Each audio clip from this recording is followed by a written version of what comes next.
So as I promised, we're into what's a very adult story, Mark 6:14 through to 29. Let me read that for you.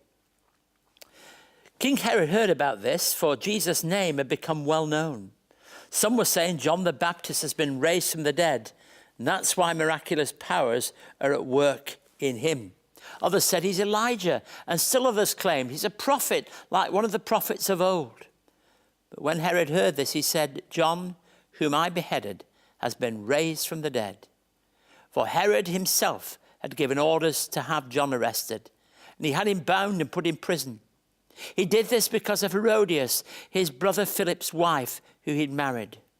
For John had been saying to Herod, it's not lawful for you to have your brother's wife.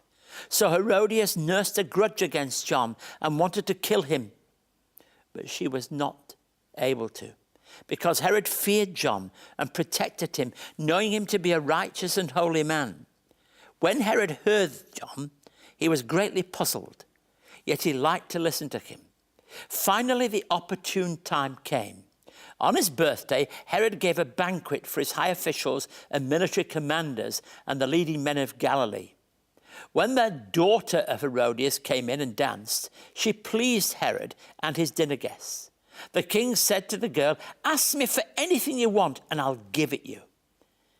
And he promised her with an oath, whatever you ask, I will give you up to half my kingdom. She went out and said to her mother, what shall I ask for? The head of John the Baptist, she answered. At once the girl hurried to the king with a request. I want you to give me right now the head of John the Baptist on a platter. The king was greatly distressed, but because of the oaths and his dinner guests, he didn't want to refuse her. So he immediately sent an executioner with orders to bring John's head. The man went, beheaded John in the prison, and brought back his head on a platter. She presented it to the girl, gave it to her mother.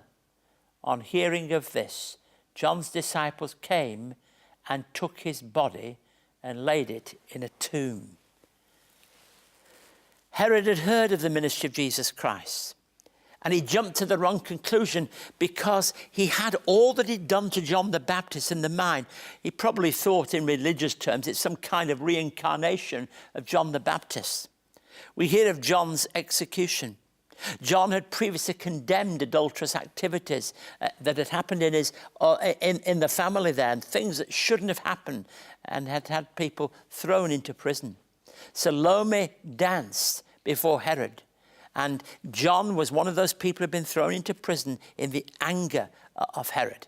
And at this point, Herod offered anything to the girl. He was so pleased with her dancing, anything that she wanted, and up to half of his kingdom. And she went and consulted with her mother. She requests the head of John the Baptist. That's right, the head of John the Baptist.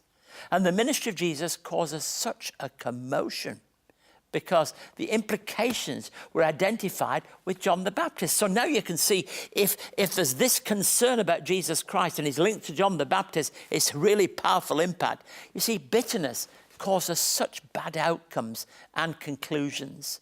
Oh, there was this hatred, if you like, of John the Baptist because he got involved in saying what he knew to be right, the ethical truth that he expressed.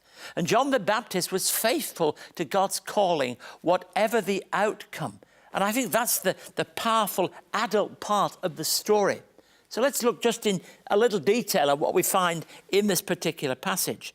We find in verse 20 this truth, because Herod feared John and protected him, knowing him to be a righteous and holy man. When Herod heard John, he was greatly puzzled, yet he liked to listen to him. Interesting, isn't it?